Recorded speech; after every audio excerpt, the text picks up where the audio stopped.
Terma jamoasi himoyachisi va jahon chempioni afsonaviy Fabio Cannavaro O'zbekiston terma jamoasini boshqarishi mumkin.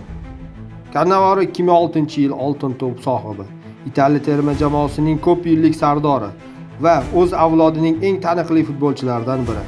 U futbolchilik faoliyati yakunlangach, Xitoy klublarini boshqargan, shuningdek terma jamoada ham ishlagan. Endi esa uning nomi O'zbekiston milliy terma jamoasi bilan bog'lanmoqda.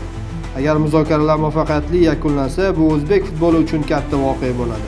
Cannavaroning tajribasi va ayniqsa obro'si bizning terma jamoamizni yangi bosqichga olib chiqishi mumkin.